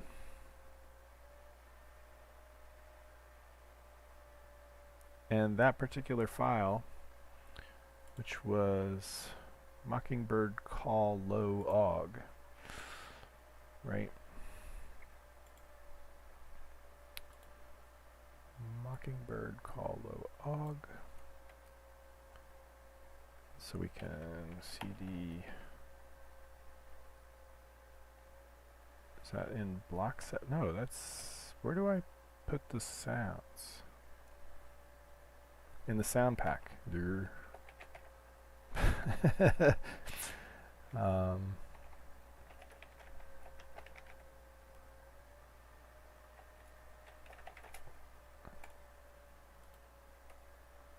okay, so it's in Foley. Okay, yeah, sure.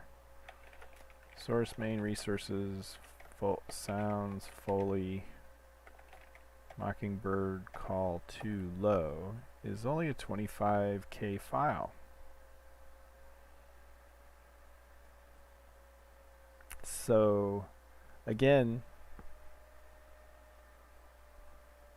let's not make assumptions, right?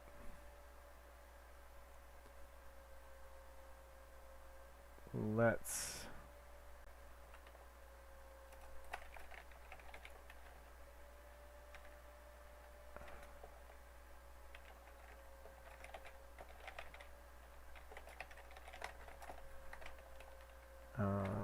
okay.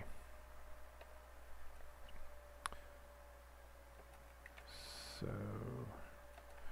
I think we can just, yeah, so we just dump it right there. I don't mind just dumping for each one of these. Loaded key in timer. And then, oops. They say reset, resets, so that's time, place it in stop state, okay. So let's assume all that's good.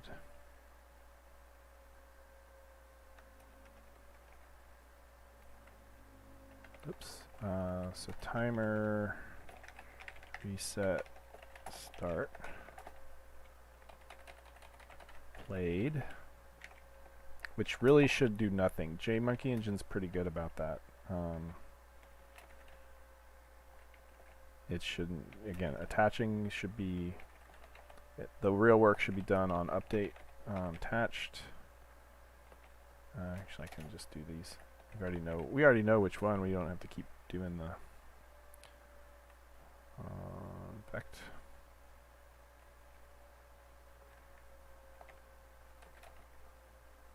That's fine. And then one more, just in case it's this, which could be. No assumptions tonight, class. Okay, let's see if that works. And we'll start our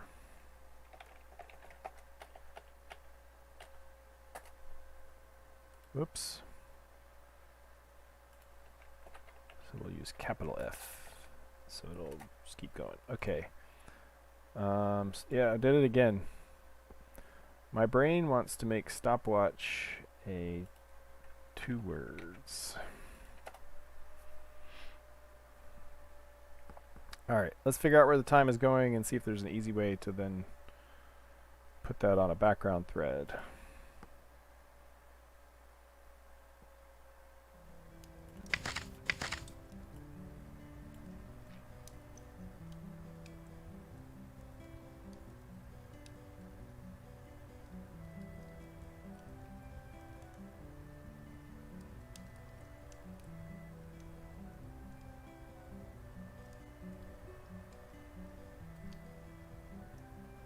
There should be.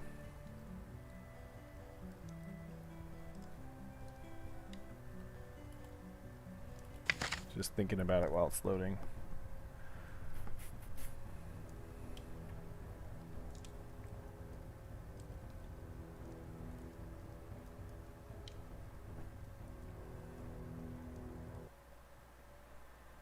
First of all, we got to be able to see right away if our timing stuff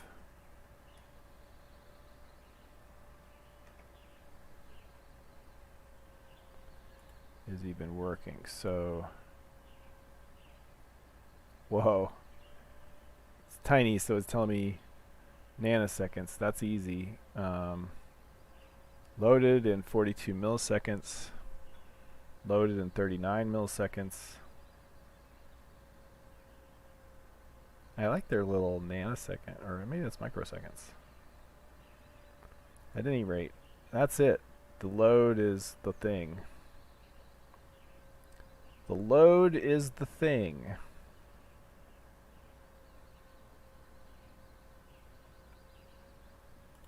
So let's see if we can fix that in 14 minutes.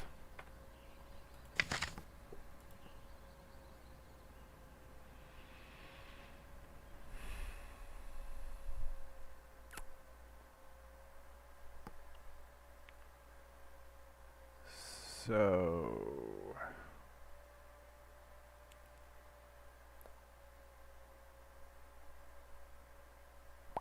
what we want to do,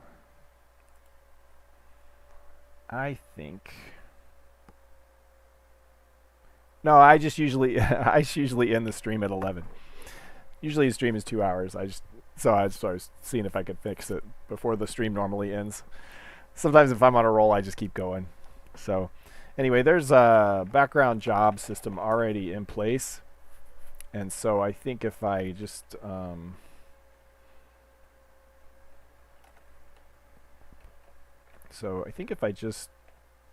shunt this over, excuse me,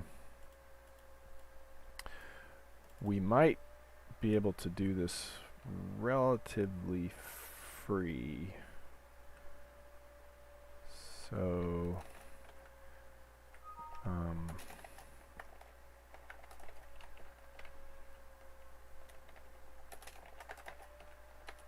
okay, so on the worker, we want to load, I'm going to do bad coding, volatile audio data.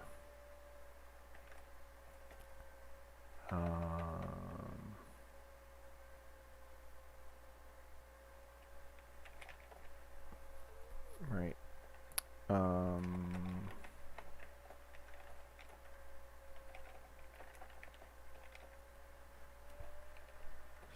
So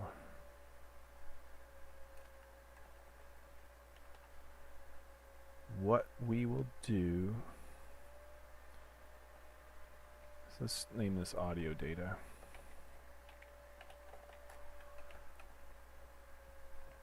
So what we will do here,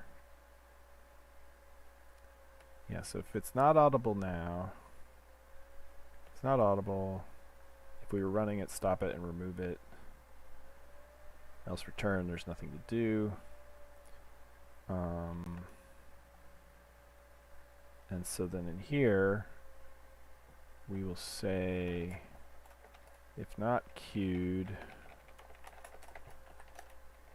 equals true, and then we'll get a worker pool. Let me cut and paste that from somebody else real quick.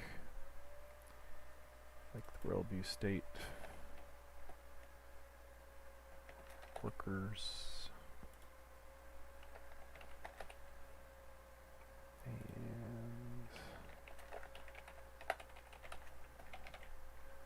so we'll get workers. We need to suck them over. I think we'll use the low workers. Sound is not a high priority to me.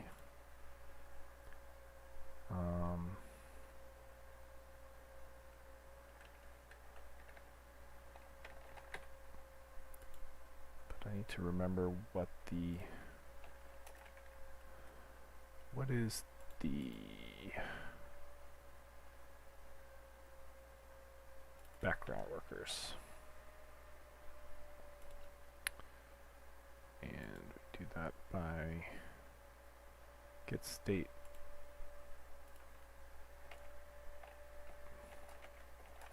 Okay, so now we have workers. And so in here we'll say if we're not in queued, then workers, what is the execute? We'll just execute the job at the default priority. Doesn't really matter. We do have a priority, but execute this. Return. Yeah, it's because we're going to move all of this into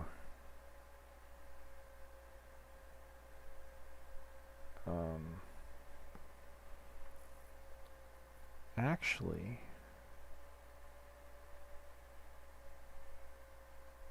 we don't need this either.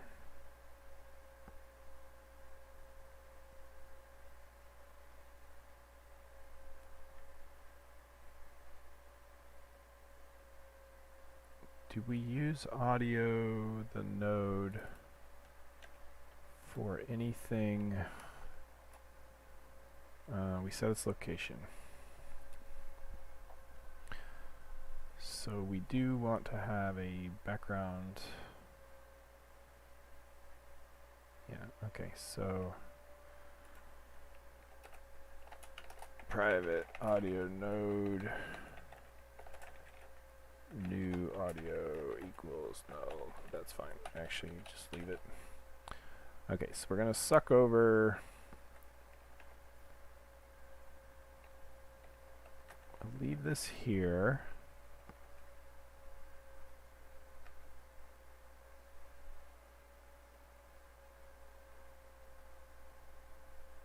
Oh, interesting.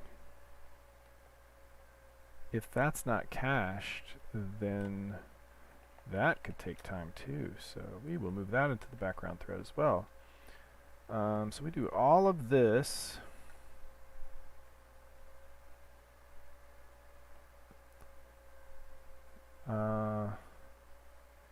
It's a little dodgy. Let's get effects volume may change. And so we will set up everything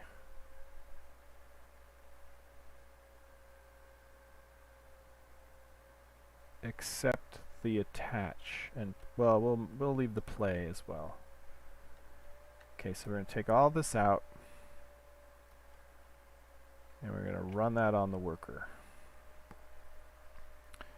And so if everything's right,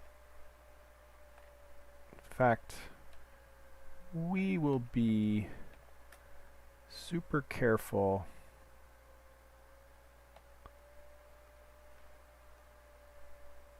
and set the volume as well. So let's do the seeking on update as well.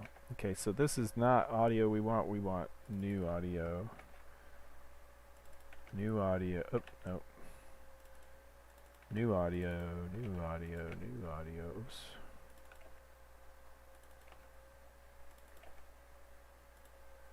And just in case, we will change the name of this to current audio just to save ourselves from making a mistake. Replace. Current audio is not equal null, means you actually have audio.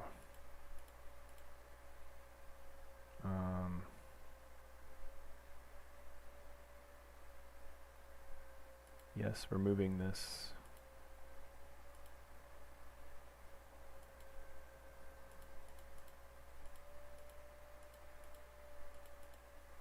Okay. And so the rest of the, so in fact, if queued, return.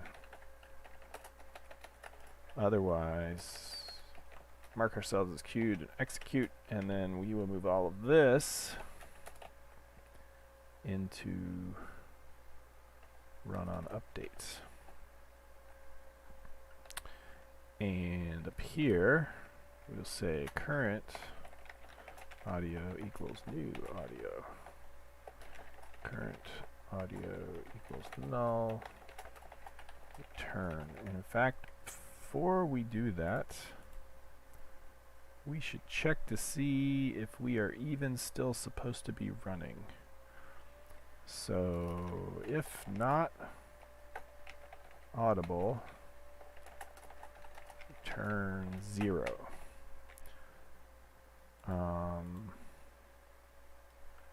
Also return 0. And then in here, return 1.0. Okay, so if I've done this correctly, big if, when we get the reset audible,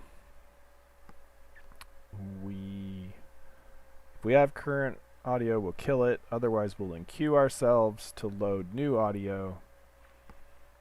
And the worker pool is smart enough that if we tried to enqueue ourselves twice, it's not going to let us do it. And so first, it will run this on a background thread. And we will set... We'll set the new audio to whatever we loaded, and we'll set it up, and we'll have loaded it. The long poll will have been done on a background thread. And then in here, we will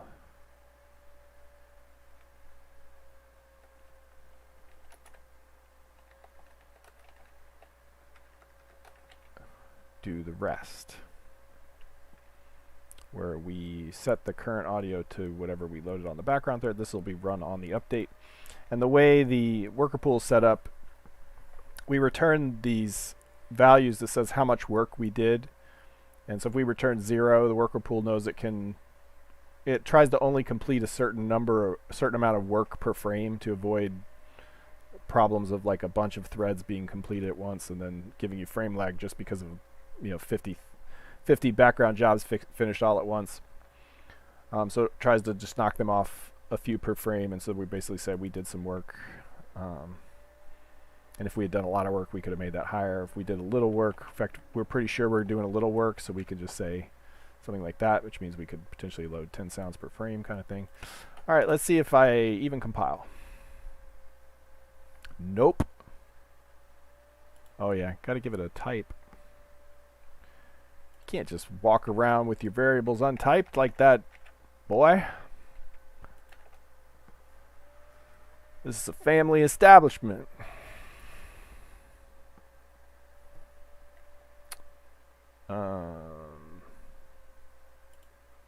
That would be problematic.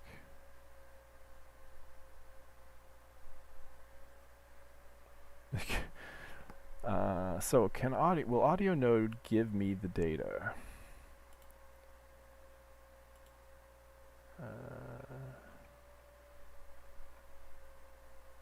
Yes, get audio data. So let's just do that.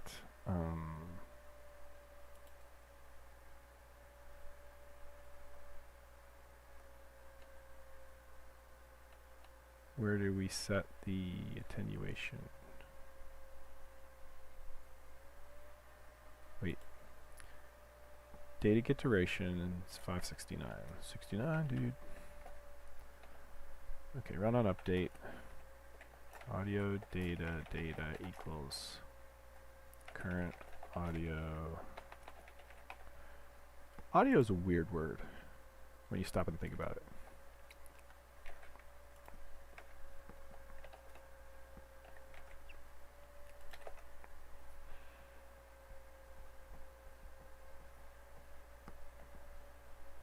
Okay, let's see if I broke all of sound. We don't take kindly to your type around here. Walking around with your types all missing.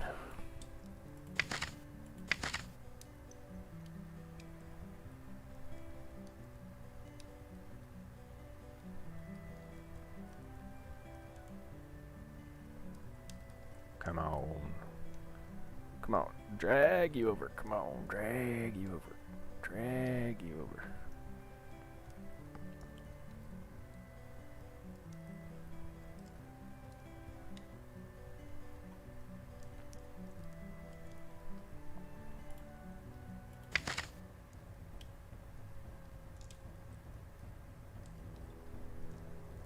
Do-do-do-ba-dee-doo-boo-ba-doo-boo. Ba-dee-um-ba-ba-ba. Okie dokie. Okie dokie, cow pokey. Let's see what we got going on right here. Well, I have sound playing, which means sound is still working.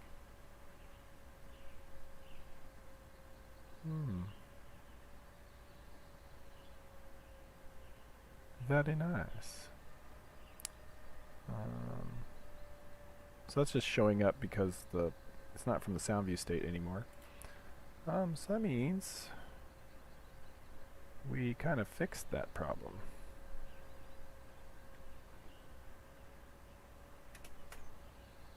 Now it's just going to be random lag anytime a sound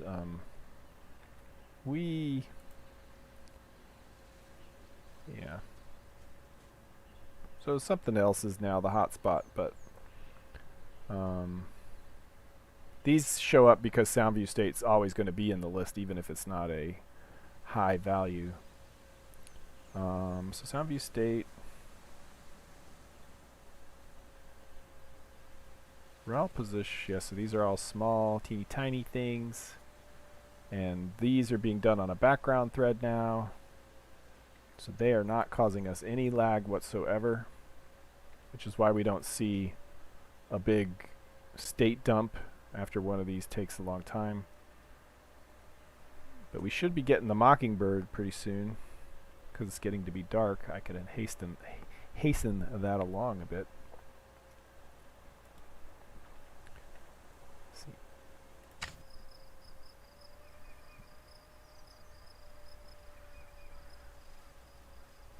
Or does that one only do it in the morning?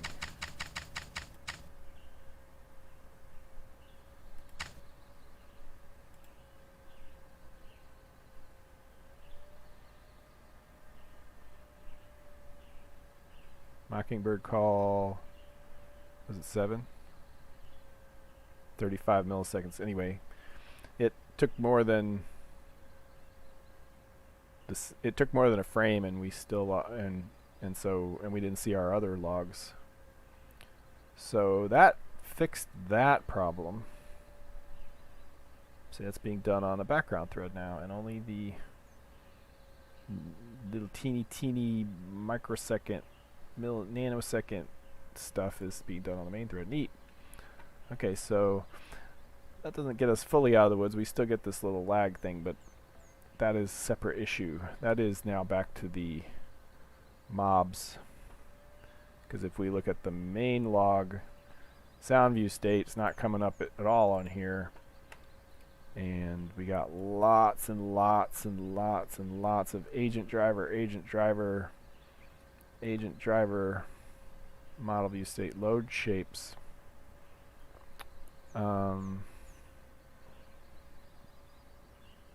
Yeah, those are being done on the visualization thread. So one of the cool things I have here is this is showing me, I'll pause this for a second. When I see, so this particular column is showing the log context, and so when it's just info right here, that just means it's run outside of any of that. But within my code, either on the visualization side, I set a frame number. So if it's V, in this case, it's the 7,502nd frame. And then if it's just a raw number, that's on the background. That's in the, in the server back end. So that's 11,017 frames. So, I mean, the servers started running before we joined the world.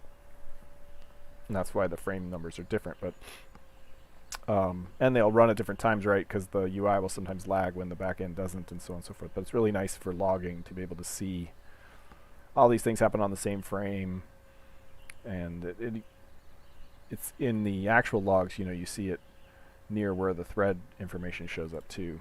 The one that's being dumped to console is an abbreviated form of the logs. It doesn't have the thread information on here, but you can kind of guess by this information. It's kind of cool. I highly recommend learning your logging library well, because there's lots of cool features in there.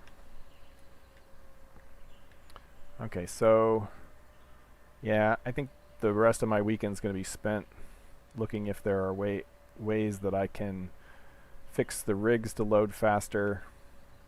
Although this is pretty good, to be honest. We get a little bit of jerk here in a jerk in a second, but it's smooth. Never locks completely. I think I can. Let's just jitter. Oh yeah, we just crossed a tile. I gotta fix that. I really gotta fix that. It's funny, it wouldn't have been a priority if I hadn't built my haunted house to like go over a tile border by 4 meters, because that's just gonna kill me. Yeah, so see, like you can see it a little bit more when we're going sideways, maybe. There's a little bit of a couple frame hiccups, but not a single one exceeds the, well, I guess sometimes they do. Anyway, so I got stuff to look into now, and I fixed a, turns out, pretty major problem.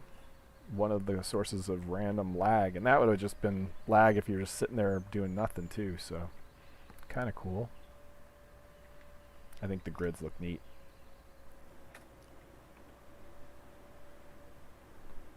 Kind of cool. Look at the world. Look at that tree sitting there up on the edge of that mountain. See, can we see any towns from here? Well, so there's a farm and a farm. Another little farm. 2 farms. I think there's a town or something off there. Oh no, the nearest town's going to be... Oh, come on. Over to our left. On the other side of that. In there. So roughly in that direction. There's a town. Oh yeah. There it is.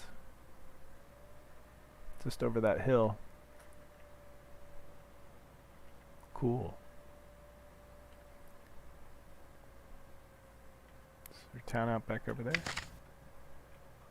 Nope. Must be a village. Anyway, I have things to look at now. And I fixed a bunch of things. So thanks for hanging out with me.